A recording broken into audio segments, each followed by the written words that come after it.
जो लाए थे उन्हें वह अब नजर नहीं आते, जो लाए थे उन्हें वह अब नजर नहीं आते। बड़े जतन से जो बैठे थे वह इधर नहीं आते। भगवान के घर में भी ताले बड़े लगाए थे, मगर जो घर से चुराते हैं वह नजर नहीं आते। दोस्तों, 22 जनवरी 2024 को हम सब ने देखा। क्या शानदार मंजर था। प्राण प्रतिष्ठा हो रही थी। मुल्क के चीफ यजमान यानी हमारे वजीर आजम मोदी साहब खुद वहाँ मौजूद थे।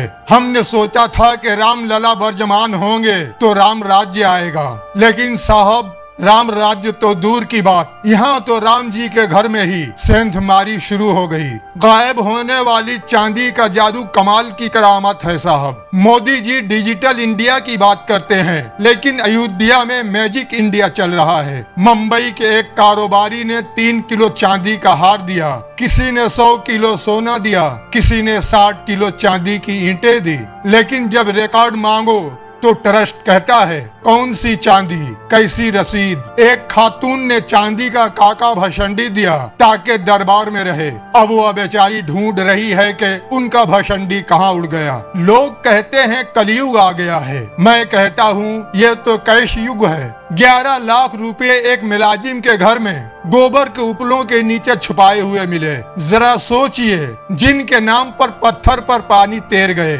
उनके नाम पर जमा किए गए पैसे अब गोबर के नीचे दबे हुए हैं। चौकीदार ही चोर की रिपोर्ट ले रहा है। चोरी के बाद SIT बनाई गई, वह SIT जिसने बुलेट ट्रेन की रफ्तार से रिपोर्ट दी है। और रिपोर्ट किसे दी? संजय प्रसाद जी को, जो खुद इस ट्रस्ट के मेंबर हैं, जिनकी निगरानी में चोरी हुई। वाह, यानी जिस चौकीदार की ड्यूटी पर चोरी हुई, रिपोर्ट भी उसी को दे दी गई। कि साहब जरा देख लीजिए कि हमने आपको कितना कसूरवार ठहराया। ये तो वही बात हुई कि बिल्ली को दूध की रखवाली पर बैठाया और फिर उसी से पूछा कि दूध कम क्यों हुआ। जमीन का चमत्कार, 2 करोड़ से 18 करोड़ तक, और वह जमीन वाला मामला। भाई, सोना चांदी तो छोटी चीज है, असल खेल तो जमीन का है। एक जमीन 2 करोड़ में खरीदी गई और महज 5-10 मिनट के अंदर वही जमीन ट्रस्ट को 18.5 करोड़ में बेच दी गई।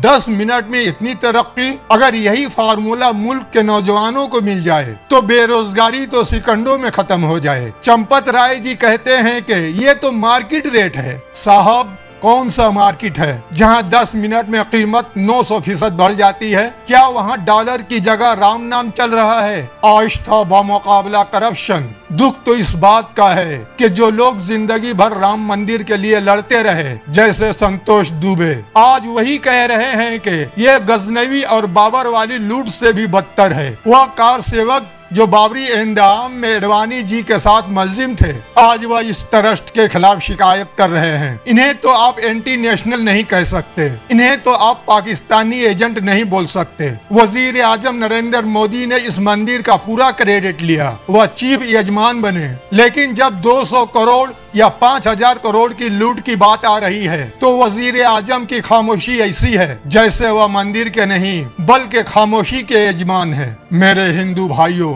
भगवान राम को आपके सोने या चांदी की जरूरत नहीं थी। वह तो वह हैं जो मुस्कुराते हुए 14 साल वनवास के लिए निकल गए थे। उन्हें तो बस आपकी सच्ची आस्था चाहिए थी। लेकिन अफसोस, इनके नाम पर इन लोगों ने दुकानें खोल ली हैं, जो ना भगवान से डरते हैं और ना आवाम से। अगर आज हमने खामोशी ना तोड़ी तो याद रखिए, अगली बार जब आप मंदिर में दान पेटी में सिक्का डालेंगे तो वह सिक्का भगवान तक नहीं बल्कि किसी चंपत राय के अकाउंट में या किसी गोबर के ढेर के नीचे मिलेगा। राम राज्य लाना था साहब, रावण राज्य क्यों ले आए? मंदिर तो बन गया मगर प्यास बाकी है। इंसाफ की, सच्चाई की अभी आस बाकी है। पत्थर का भगवान तो खुश है अपनी जगह, पर जिसने इसको लूटा वह लिबादा अभी बाकी है।